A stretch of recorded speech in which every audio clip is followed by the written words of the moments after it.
Kita mulai. Bismillahirrahmanirrahim. Innal hamdalillah nahmaduhu wa nasta'inuhu wa nastahdi wa natubu ilaihi. Asyhadu an la ilaha illallah wa asyhadu anna Muhammadan abduhu wa rasuluhu wa ba'du. Kembali kita hadiri majelis ilmu, majelis keempat pertemuan kita. Hari ini kita akan membahas tentang sutroh. Sutroh adalah benda kita letakkan di depan kita saat sedang menunaikan sholat, untuk mengumumkan kepada orang, inilah batas saya, tolong jangan dilewati. Sebaik-baik sutroh tentu dinding masjid paling depan. Jadi sebaik-baik sutroh ini dinding. Bahkan Sa'id Ibnul Musayyab 30 tahun menjadi imam, itu tidak pernah melihat punggung temannya, berarti selalu di sop pertama. Boleh juga kursi kita letakkan di depan, itu juga sutroh. Termasuk meja ini kita letakkan di depan kita. Termasuk benda seperti ini tapi ini kurang tinggi. Jadi ini sebenarnya baru setengahnya. Inilah yang di Bulughul Maram disebut mithlu mu'khiratir rahli, seperti benda tempat orang ketika naik onta digunakan untuk menyandar. Kalau bersandar saat naik kendaraan ini kan kurang tinggi, jadi agak sedikit tinggi. Baik, termasuk sutroh itu punggung teman kita. Mas, tolong di sini Anda duduk, punggung Anda saya gunakan untuk sutroh, jangan pergi kemana-mana. Itu juga bisa dijadikan sutroh. Ternyata temannya kebelet pipis, ketika pergi keluar kita akan berjalan mencari punggung yang lain untuk menjadikan punggung orang itu sebagai sutroh. Nah, sekarang apa hukum sutroh? Apa akibat kalau tidak punya sutroh di saat menunaikan sholat? Hadis pertama, An Ibni Umar anna Rasulullah sallallahu alaihi wasallam kana idza kharaja yaumal Id amara bil harbati fadutu baina yadayhi fasu yusalli ilaiha wan nasu wara'ahu wa kana yaf'alu dzalika fis safari famin thamma ittakhadhal umara. Dari Ibnu Umar bahwasanya Rasulullah sallallahu alaihi wasallam bila keluar hendak menunaikan salat Id, beliau menyuruh mengambil tombak lalu ditancapkan di depannya. Setelah itu beliau menunaikan salat mengarah ke tombak itu, juga orang-orang di belakangnya. Inilah yang biasa beliau lakukan saat safar, dan dari sinilah tradisi ini dilanjutkan para umara. Salat Id tentu ditunaikan di lapangan. Sebagai imam, Rasulullah tidak lupa tancapkan tombak. Sebagai apa? Sebagai sutroh. Ini dalil awal disyariatkan salat menempatkan sutroh di depan. Berarti sutroh itu termasuk dalam hal ini tombak.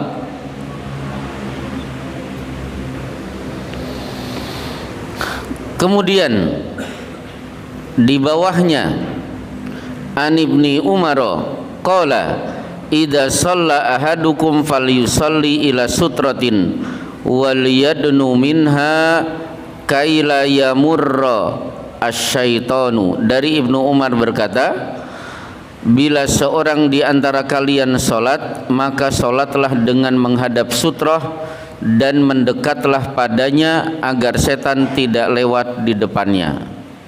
Berarti sutrah menghalangi seseorang dari setan.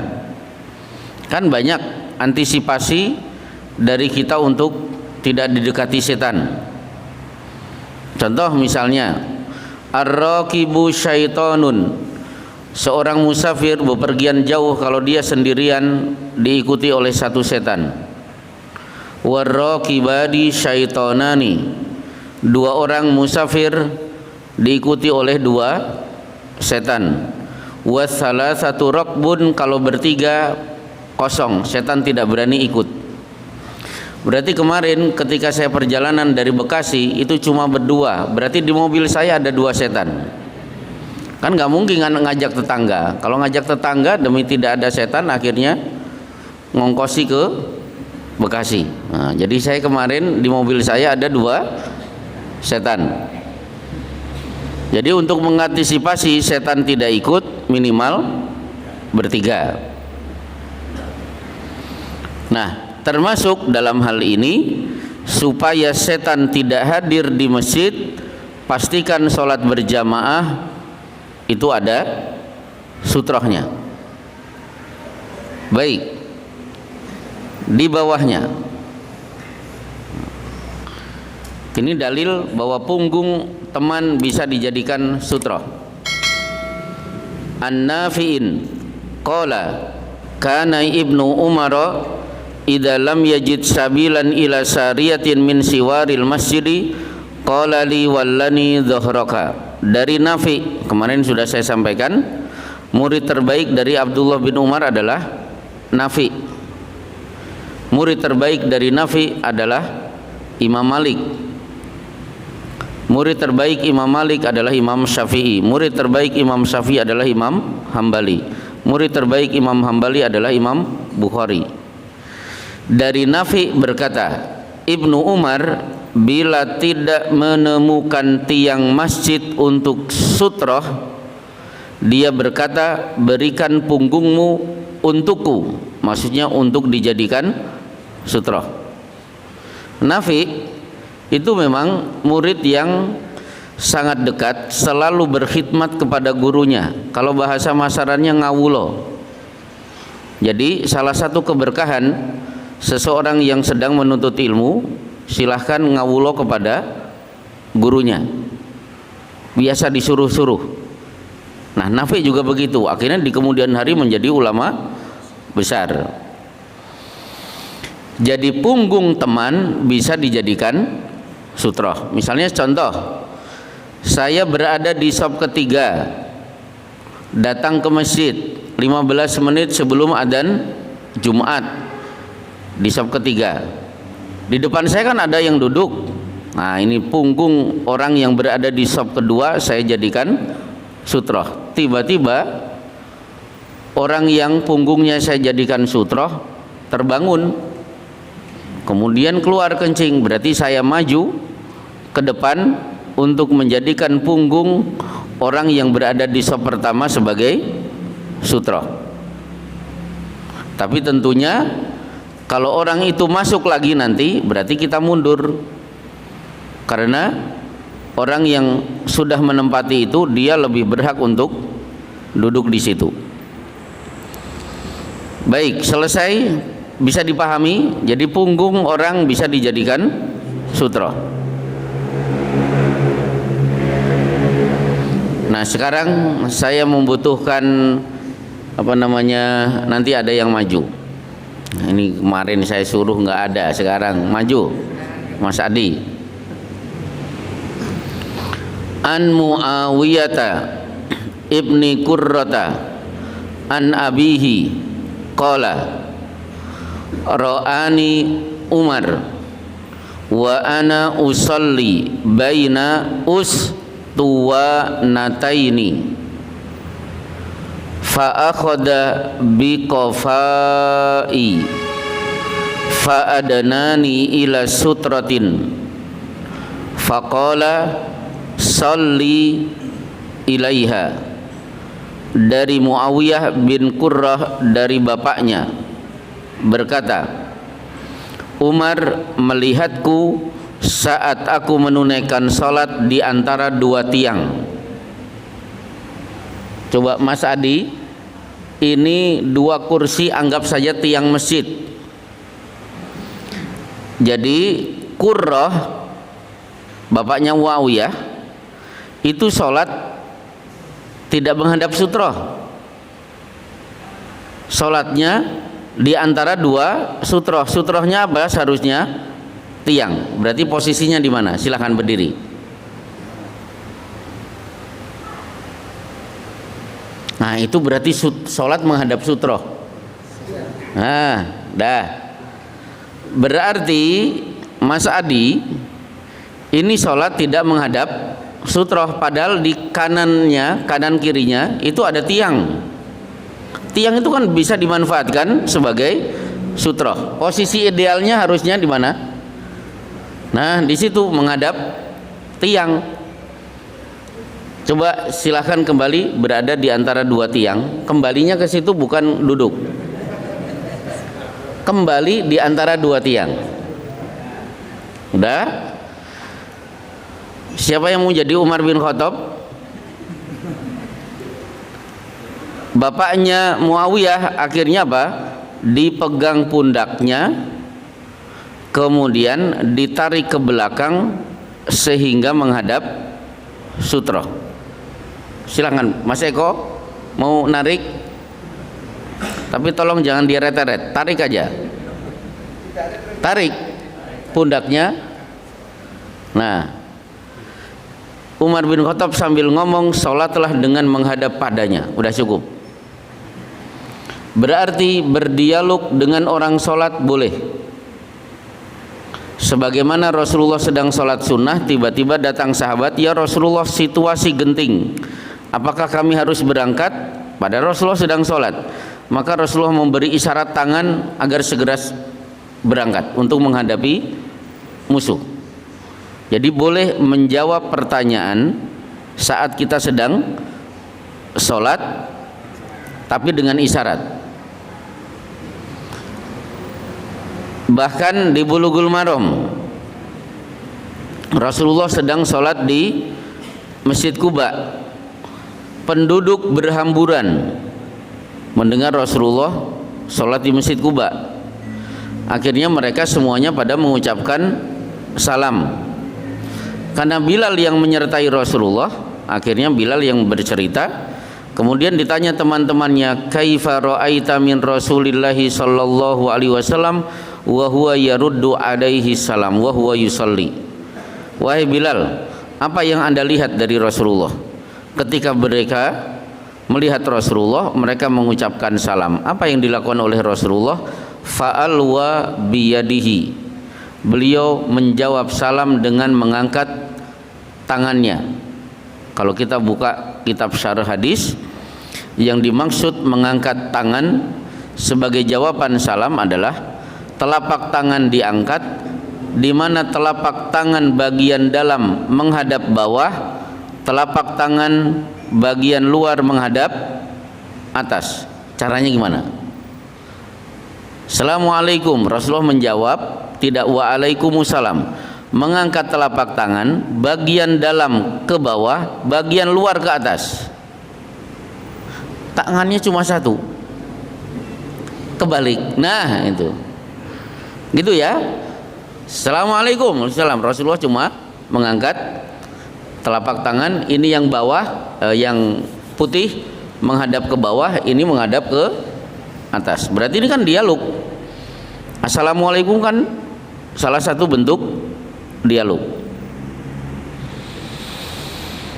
Baik, apa yang dilakukan oleh Umar bin Khattab ini menunjukkan betapa pentingnya sholat menghadap sutroh, sampai ditarik, sampai diingatkan sholatlah menghadap tiang ini. Udah selesai. Insya Allah materi hari ini cepat ini. An Ibni Mas'udin annahu kana yaqulu arba'un minal jafa an yabula ar-rajulu qa'iman wa salatur rajuli wan nasu yamurruna baina yadayhi wa laysa baina yadayhi syai'un yasturuhu wa masur rajuli turaba an wajhi wa huwa fi salatihi wa an yasma'al mu'adzina fala yujibuhu fi qawlihi. Dari Ibnu Mas'ud berkata, ada 4 hal termasuk tidak dinilai beradab, berarti dianggap tidak berakhlak. Ini bukan perkataan Rasulullah, tapi perkataan Ibnu Mas'ud.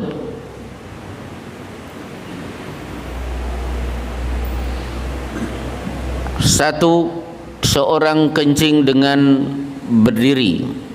Nah, sekarang kita selesaikan apa hukum kencing berdiri. Penduduk Mekah, tradisi orang-orang Mekah pada masa jahiliyah itu laki-laki kencingnya berdiri, perempuan kencingnya duduk. Ternyata Rasulullah dari kecil sudah terbiasa kencing dengan duduk. Maka Rasulullah sering diledek oleh teman-temannya, Muhammad itu perempuan karena kencingnya duduk. Baik. Dan akhirnya itu kebiasaan Rasulullah. Aisyah sampai mengatakan,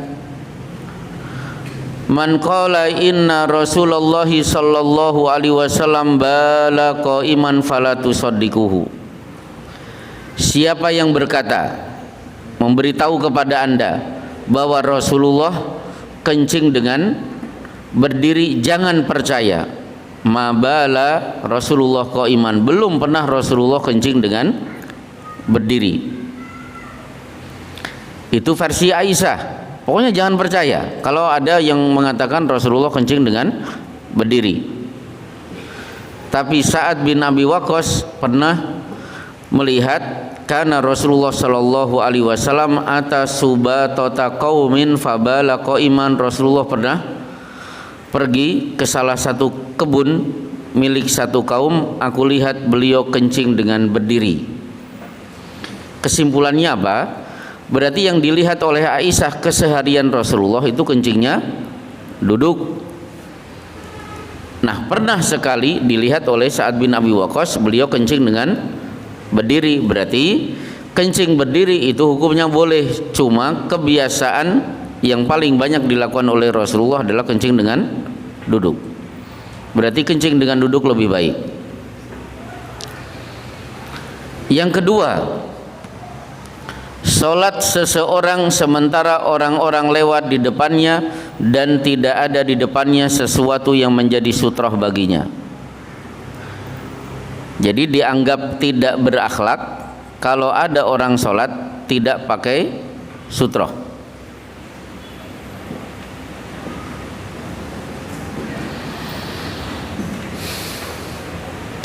Yang ketiga, seseorang menyeka debu yang ada di wajahnya saat sholat. Berarti tidak boleh. Karena para sahabat itu sholat dulu tidak ada lantai. Lantainya langsung tanah, lantainya langsung pasir. Otomatis pasir ini menempel di jidat. Maka Rasulullah Shallallahu Alaihi Wasallam mengingatkan, fala yamsahu, jangan menyeka wajah untuk membersihkan pasir dan debu itu. Fa inna rahmata tuwajihuhu, karena dia sedang menghadapi rahmat. Apa rahmatnya? Di kitab Subulus Salam, pasir dan debu yang menempel di wajah itu berlomba-lomba, berkeinginan keras agar dia nempel di jidat orang itu. Kalau nempel, mereka akan mengistighfarkan orangnya. Bagaimana kalau terlalu banyak? Mungkin menghilangkan kusuk kalau ini nempelnya banyak. Fa in kana la budda fawahidah, kalau terpaksa cukup sekali, jangan dilakukan untuk kedua kalinya. Dan terakhir disebut tidak berakhlak bila dia mendengar adzan kemudian tidak menjawab apa yang diucapkan oleh muadzin. Ini bukan hadis, ini perkataan Abdullah bin Mas'ud. Mungkin ada yang tahu profil Abdullah bin Mas'ud, satu aja yang bapak-bapak ketahui.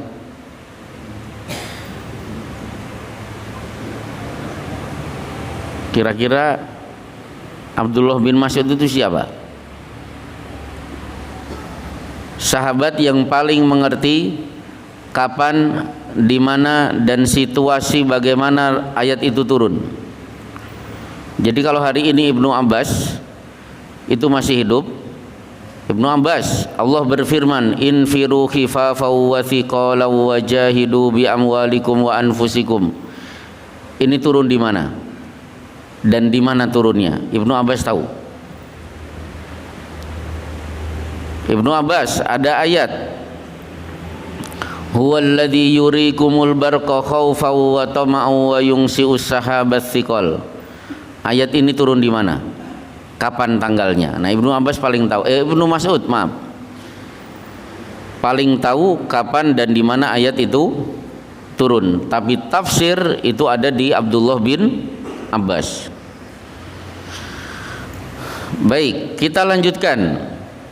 An Sabrata ibni Ma'badin al-Juhani radhiyallahu anhu qala qala Rasulullah sallallahu alaihi wasallam liyastatir ahadukum fi sholatihi walau bisahmin. Dari Sabrah ibnu Ma'bad al-Juhani bahwa Rasulullah sallallahu alaihi wasallam bersabda, hendaknya seseorang di antara kamu membuat sutrah pada waktu sholat walaupun hanya dengan anak panah. Kenapa anak panah? Karena panah itu biasa dipegang oleh para sahabat. Kenapa para sahabat sering pergi kemana-mana membawa panah? Karena Rasulullah bersabda, ya bani Ismaila urmu fa inna abakum kana romian. Wahai keturunan Nabi Ismail, maksudnya orang Hijaz. Kalau Hijaz itu kan Mekah dan Madinah, Arab Saudi secara umum. Memanahlah karena bapak kalian Nabi Ismail adalah pemanah ulung. Akhirnya para sahabat pun banyak latihan memanah dan sering pergi kemana-mana membawa panah. Nah, panah itu sering ditancapkan para sahabat ketika mereka akan menunaikan sholat.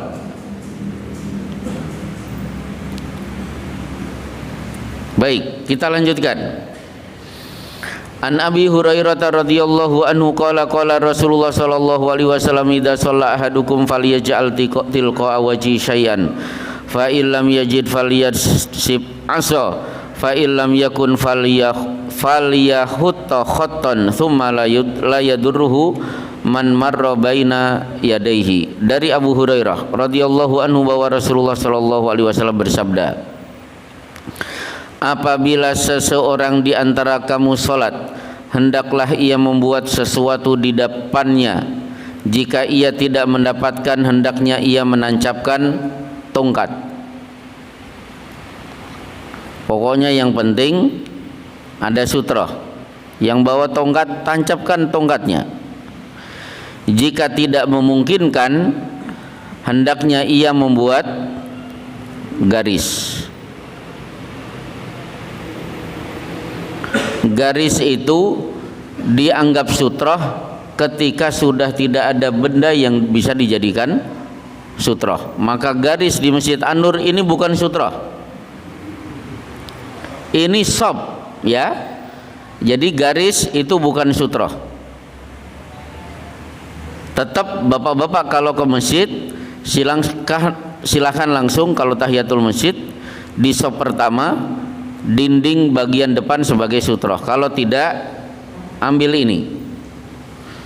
Nah, ambil sutroh ini, letakkan di depan untuk menunjukkan ini batas saya dengan sujud. Jangan coba-coba lewat di depan saya. Sajadah bukan sutroh. Jadi sutroh itu benda diletakkan di depan. Minimal mislu mukhiratir rahli, seperti tempat kayu yang biasa digunakan untuk bersandar orang yang sedang duduk di atas onta.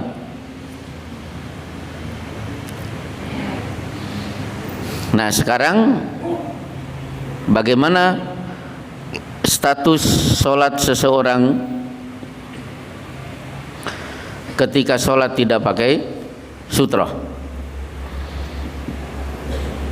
An Abi Dzar radhiyallahu anhu qala Rasulullah sallallahu alaihi wasallam yaqta'u salatal mar'i al-muslimi idza lam yakun baina yadayhi mithlu mu'khiratir rahli al-mar'atu wal himaru wal kalbul aswadu al-haditha wa fihi al-kalbul aswad syaitanun. Dari Abu Dzar Al-Ghifari bahwa Rasulullah sallallahu alaihi wasallam yang akan memutuskan sholat seorang muslim bila tidak ada sutrah di depannya seperti kayu di bagian belakang kendaraan.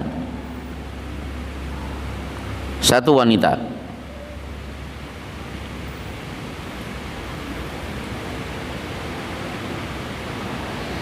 dua keledai, tiga anjing hitam. Nah, biasanya tokoh feminim itu marah. Perempuan disamakan dengan keledai dan anjing hitam. Ini Rasulullah itu kurang ajar. Kenapa kami wanita, makhluk yang agung, disamakan dengan dua hewan ini? Baik, kita jawab. Islam datang untuk memuliakan kaum wanita. Buktinya,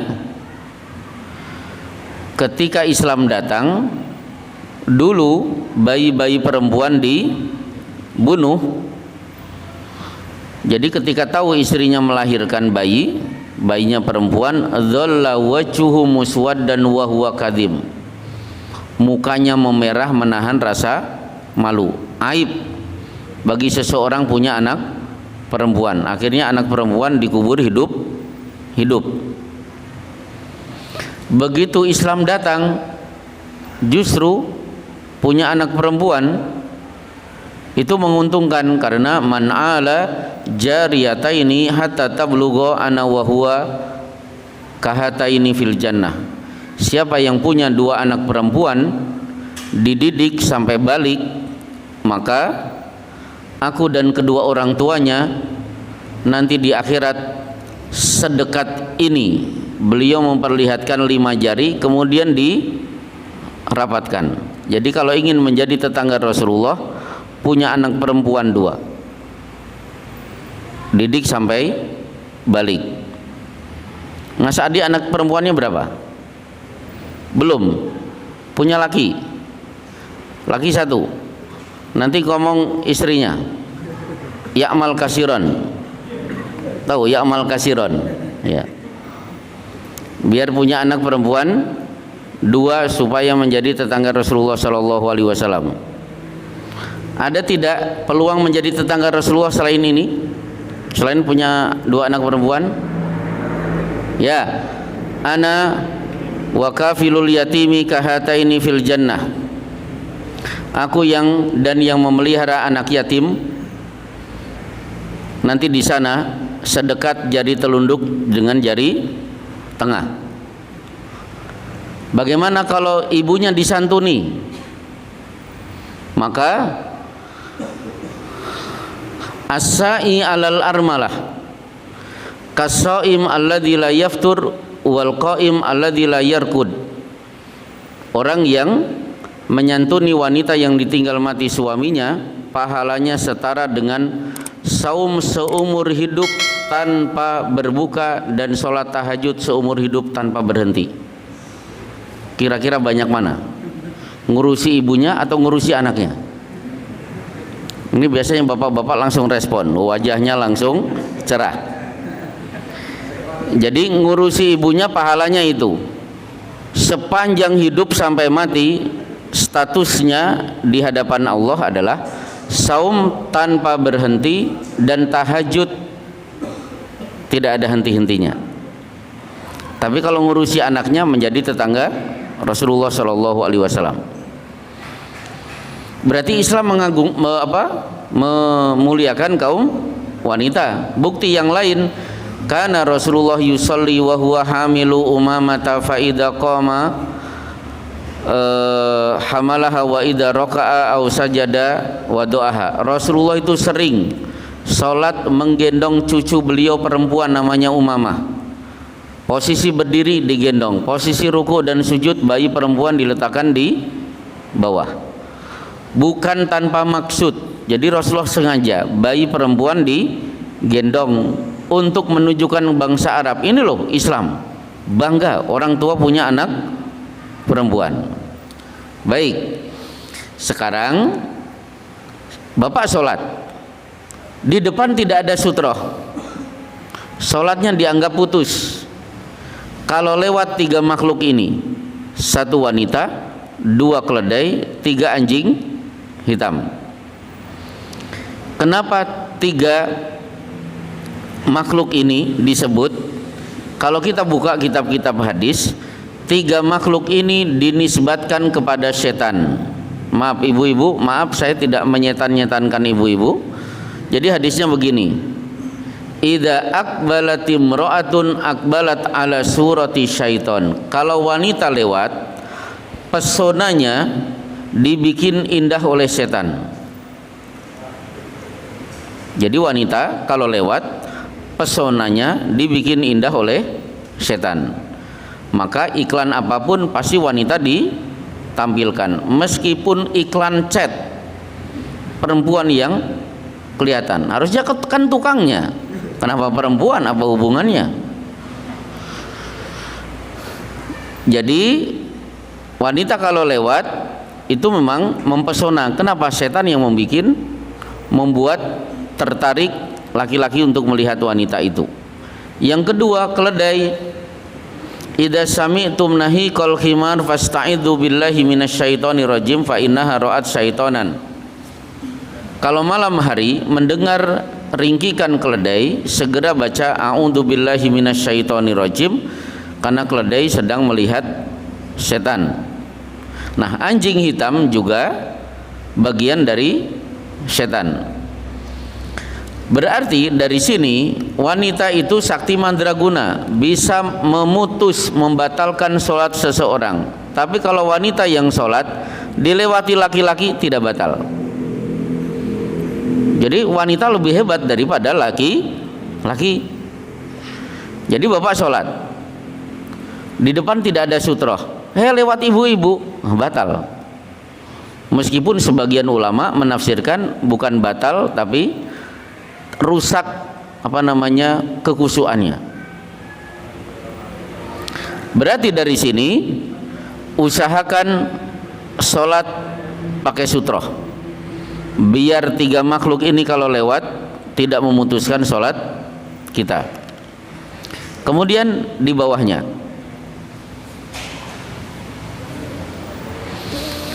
An Abi Sa'idin Al-Khudri radhiyallahu anhu qala qala Rasulullah sallallahu alaihi wasallam idza shalla ahadukum ila syai'in yasturuhu minan nasi fa arada ahadun an yastajaba baina yadayhi falyadfa'hu fa in aba falyuqatilhu fa inna ma huwa syaitonun muttafaqun alaihi wa fi riwayatin fa inna ma'ahul qarin.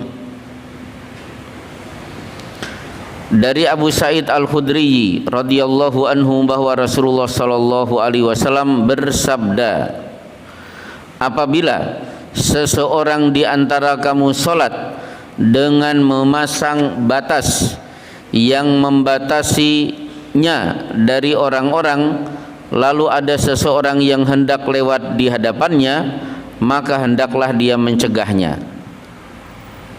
Coba kata-kata mencegah saya tebalkan.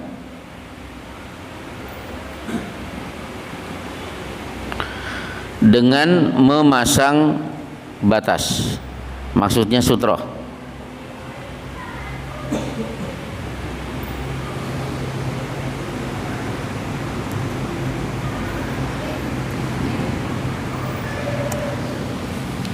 Berarti saya sholat,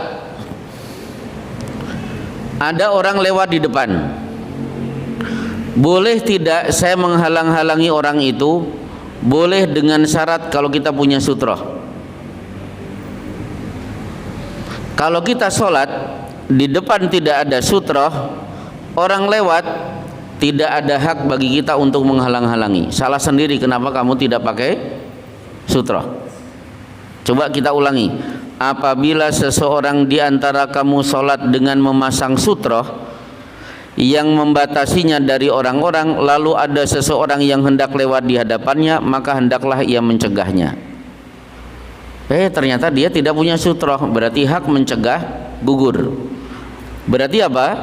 Boleh melewati orang yang sholatnya tanpa sutroh, lalu lalang nggak masalah.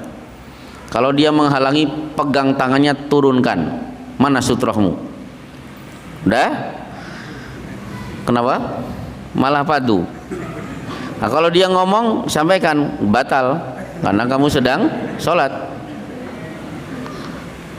Dari mana dalilnya? Salah sendiri kenapa tidak ikut kajian itikaf. Nah, ya gitu aja. Baik. Bila tidak mau, perangilah, sebab dia sesungguhnya adalah setan. Berarti dia manusia, dia pakai peci, bajunya koko, pakai sarung, disebut setan karena dia sholat tidak pakai karena dia melewati orang yang sholat.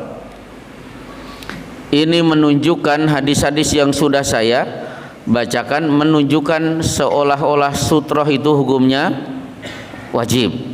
Nah, sekarang apakah wajib?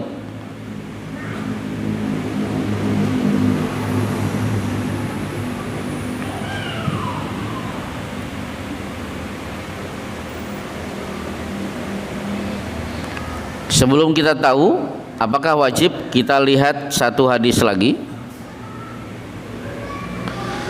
An Abi Juhaim Ibnil Harith radhiyallahu anhu qala qala Rasulullah sallallahu alaihi wasallam law ya'lamul maru baina yadil musalli mada alaihi minal itsmi lakana an yakifa arba'ina khairun lahu min an yamurra baina yadayhi, muttafaqun alaihi wa lafdzul Bukhari wa waqa'a fil Bazzar bin wajhin akhar arba'ina kharifan.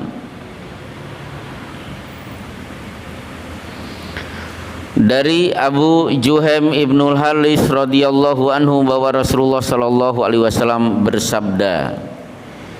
Inilah nikmatnya membaca hadis. Hadis dibaca selalu mendoakan sahabat radhiyallahu anhu, selalu diiringi mengucapkan sholawat. Sementara inna aulan nasi bi yaumal qiyamati aktsaruhum alayya sholatan. Orang yang paling dekat dengan aku nanti pada hari kiamat, siapa yang paling banyak mengucapkan sholawat untuk aku. Maka rajin-rajinlah membaca hadis, biar sering keluar radhiyallahu anhu dan sallallahu alaihi wasallam. Seandainya orang yang lewat di depan orang yang sedang sholat mengetahui dosa yang akan dipikulnya, maka ia lebih baik berdiri selama 40 daripada harus lewat di depannya. Ini 40 menit, 40 jam. Pada riwayat yang lain lebih baik berdiri 40 tahun. Berarti dosa luar biasa. Sudah jelas dia punya sutroh, kita lewat di depannya. Lebih baik kita nunggu 40 tahun daripada melewati orang itu. Baik, sekarang hadis pamungkas untuk menjawab pertanyaan apakah sutroh wajib, karena hadis dari awal sampai akhir itu indikasinya seolah-olah wajib.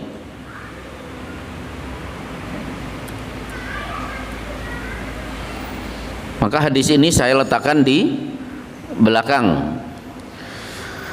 An Abdillahi ibni Abbasin annahu qala aqbaltu raqiban ala himarin atanin wa ana yawma idin qad nahastul ihtilama wa Rasulullah sallallahu alaihi wasallam yusalli bin nasi bimina ila ghairi jidarin famaratu baina yaday ba'di saffi fanazaltu wa arsaltul atana tarta'u wa dakhaltu fi saff falam yungkir dzalika alayya ahadun. Dari Abdullah bin Abbas bahwa dia berkata, aku tiba dengan berkendaraan keledai betina. Saat itu usiaku mendekati masa balik. Berarti ini laki-laki. Masa balik laki-laki itu berapa? Atau kapan anak laki-laki disebut balik? Ada 3 kriteria. Kriteria pertama, uridat alayya yaumal khandaq wa ana sebentar, ini hadisnya yang ketiga. Hadis pertama adalah rufi al-qalamu an salasatin anin naimi hatta yastaiqidha anis sabiyyi hatta yahtalima. Diangkat pena sehingga dia tidak dikenakan dosa dari anak kecil sampai dia mimpi basah.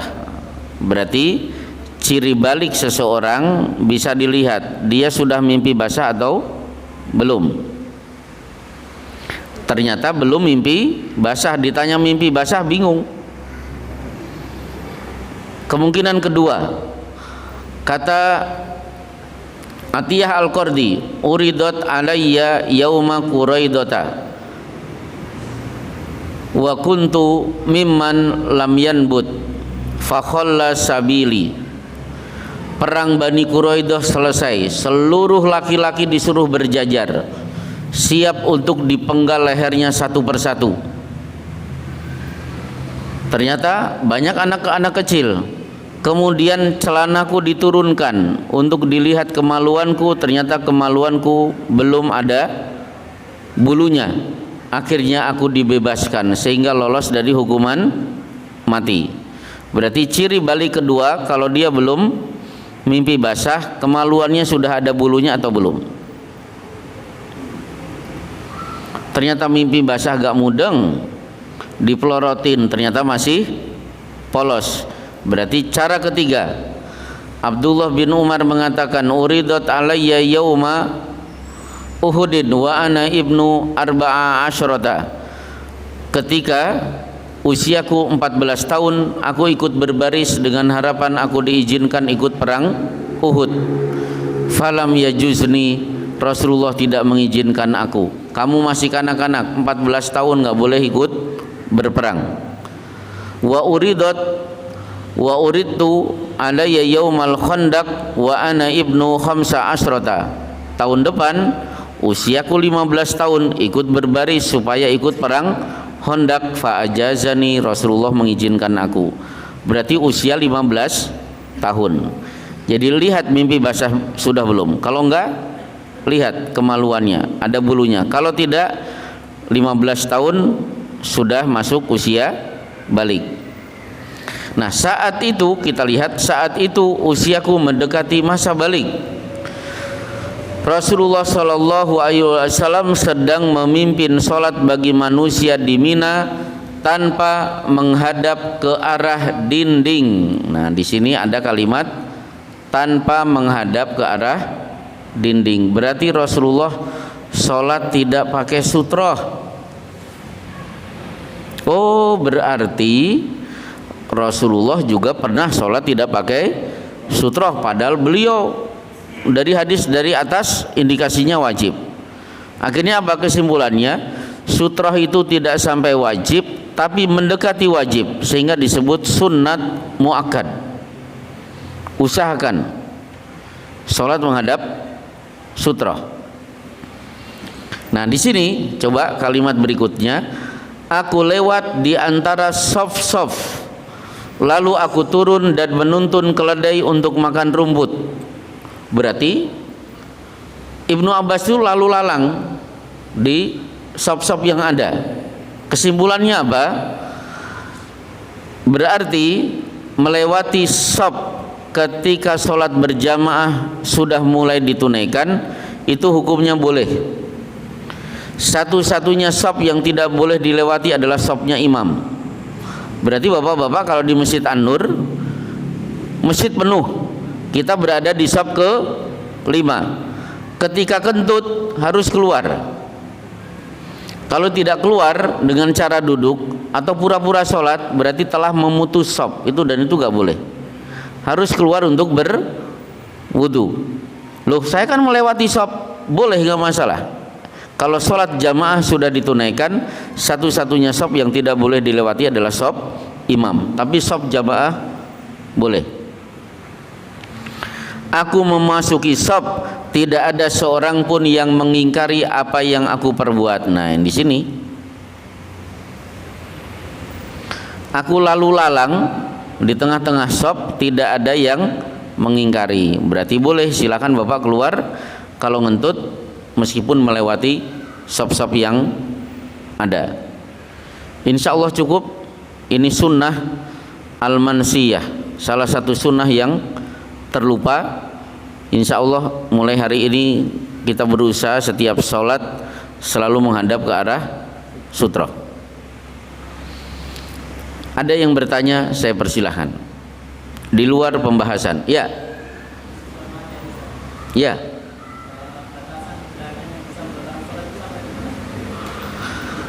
Batasan gerakan. Nah, itu berarti ngambilnya mazhab Syafi'i.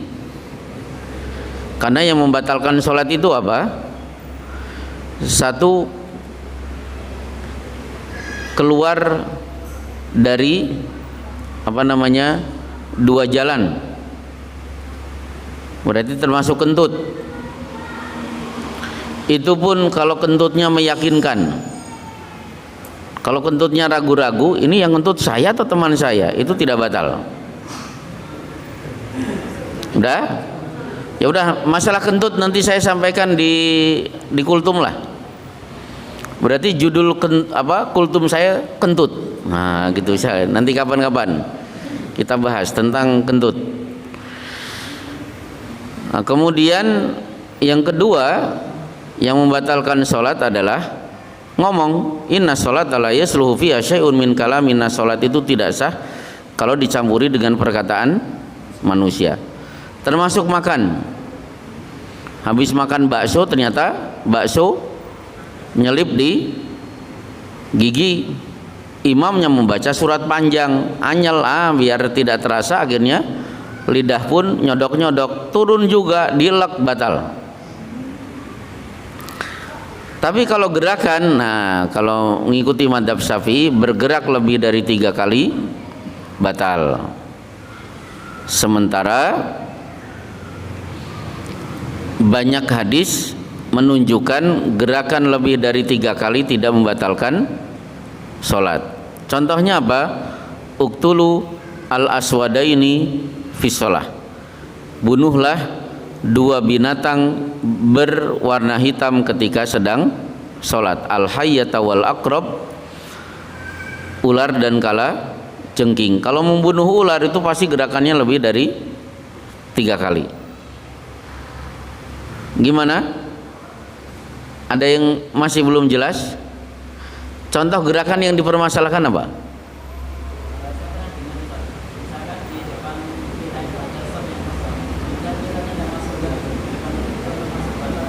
Oh ya. Jadi shop depan kosong. Ini shop berjamaah ya. Salat berjamaah sudah dimulai. Jadi tugas kita adalah menutup shop yang kosong. Karena Rasulullah Shallallahu Alaihi Wasallam bersabda, "Man wasala soffan," siapa yang menyambung shop, Allah akan menyambung hubungan dia dengan hambanya. Berarti kalau ada orang tiba-tiba keluar kosong, kita segera maju untuk menutupi kekosongan. Yang di belakang akhirnya maju, terus estafet. Ada beberapa kasus di masjid, kenapa tidak maju? Karena saya sudah punya sajadah. Nanti kalau dipakai orang akhirnya tidak ridho karena sajadahnya mahal. Kalau sajadahnya tidak mau dipakai orang, ya sudah angkat, nggak apa-apa, angkat letakkan di tempat kita. Pertanyaan kedua, ya? Masalah sholat sunat, bolehkah si jamaah itu menegur khotib yang sedang khotbah? Negurnya contohnya apa? Misalnya ada kesalahan dalam bacaan, Oh ya, atau kurang syarat hukum khotbahnya. hukumnya boleh jamaah menegur makmum, menegur khotib, khotib menegur jamaah. Dalilnya Rasulullah sedang sedang berkhutbah. Tiba-tiba ada sahabat yang datang, langsung duduk.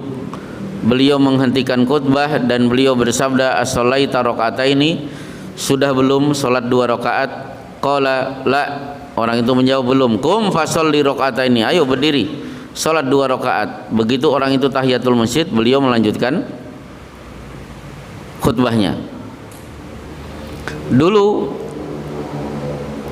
di Utan Kayu, di Masjid Utan Kayu, Jakarta Timur, ketika kematian Lady Diana, khotib menutup khutbahnya, marilah kita manfaatkan khutbah ini untuk ikut mendoakan Lady Diana semoga amal ibadahnya diterima di sisi Allah. Sontak merbot tukang sapu masjid langsung berdiri, "Pak khotib, Lady Diana kafir, tidak berhak didoakan." Boleh tidak? Boleh. Berarti menegur kesalahan imam atau khotib. Jadi tidak ada mendoakan orang kafir. Pertanyaan ketiga, ya, silakan.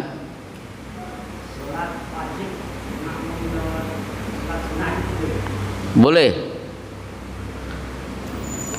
Imamnya sedang sholat sunnah, udah jelas dia tahiyatul masjid, kita masuk ke situ, boleh. Mana dalilnya? Oh, dalilnya nanti hadisnya di pertemuan 2 kali pertemuan lagi. Masa saya bocorkan? Udah 2 hari yang akan datang lagi. Jadi hadisnya, idza antuma shallaituma fi rihalikuma tsumma tajidani al-imama lam yusalli falyusalli ma'hu fa innahu lakum nafilatun. 2 kali pertemuan lagi nanti akan sampai. Intinya imam sholat sunnah, makmum sholat wajib, insya Allah sah. Pertanyaan ketiga, silahkan.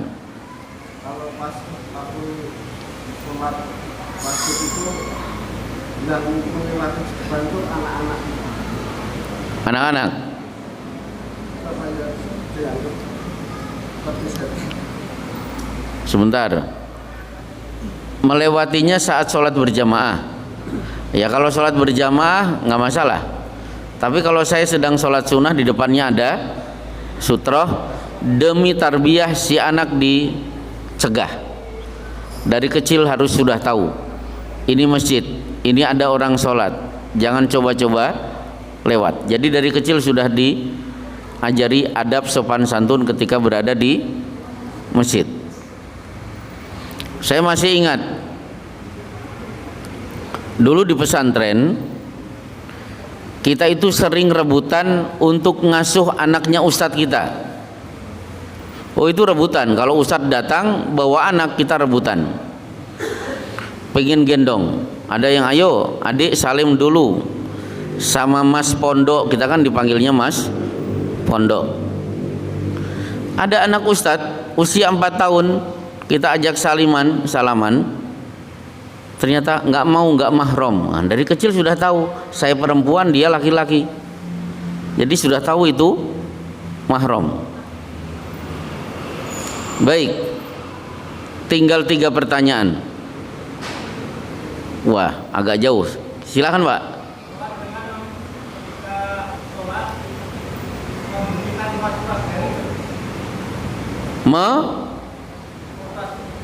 Oh, cetak-cetek. Nah, itu kurang kerjaan. Kalau garuk itu boleh. Ali bin Abi Thalib tidak pernah bergerak saat sholat kecuali an yusliha thawbahu au yahuk. Tidak pernah bergerak kecuali membetulkan posisi baju atau sedang menggaruk.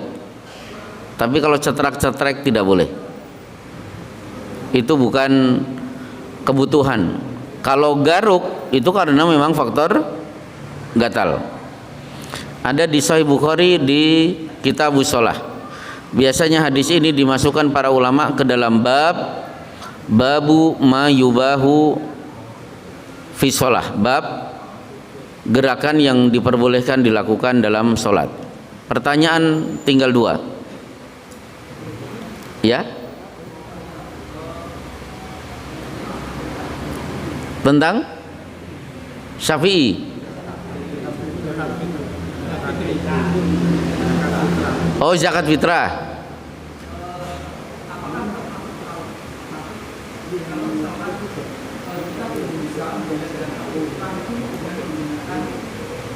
Ya. Ya.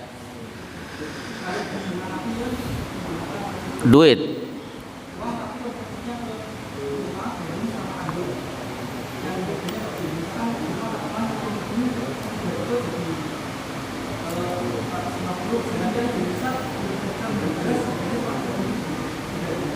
Oh gitu. Jadi gini, zakat fitrah itu usahakan dibayar dengan uang, dibayar dengan bahan makanan, beras, tidak uang. Kalau toh uang itu dari yang berzakat diberikan kepada panitia, begitu duit dipegang oleh panitia, panitia akan mencari beras. Kasusnya di Indonesia cukup banyak. Dulu kita menangani zakat fitrah, ternyata ada yang datang minta zakat fitrah, tapi tolong ya Pak ya, jangan beras. Lo maunya apa Bu? Pengen duit. Mau buat apa? Beli baju. Ya gak bisa. Jadi untuk mengantisipasi, belikan beras, diterima si miskin berupa beras. Kalau duit mungkin sedekah, mungkin infak. Nah, mengenai Imam Hanafi, betul konversinya uang dengan gandum, tapi yang jelas satu sok. Kalau gandum itu satu sok, berarti beras juga satu sok. Satu sok itu berapa? 4 mud. Nah, bingung kan? Satu sok sama dengan 4 mud. Paling aman 3 kg. 3 kg beras. Kalau di sini kalau tidak salah 2,5 kilo atau 3 liter. Tapi sebagian ustadz ikhtiyat, kehati-hatian lebih baik 3 kilo. Kalau bisa yang ini yang umrah atau haji, tolong cari timbangan mud di Kota Mekah, silahkan beli. Saya lupa untuk membeli timbangan bukan satu mud tapi satu sok. Coba nanti kalau saya berangkat lagi saya cari timbangan satu sok, biar kita tahu beras itu satu sok itu 3 kilo atau 2,5 kilo atau 3 liter. Satu penanya terakhir, tidak ada, alhamdulillah. Ini saja kajian kita di malam hari ini. Besok kita akan membahas kaidah membaca surat setelah membaca surat Al-Fatihah. Wassallallahu ala Muhammad wa ala alihi washabbihi wasallim. Subhanaka Allahumma wa bihamdika asyhadu an la ilaha illa anta astaghfiruka wa atubu ilaik.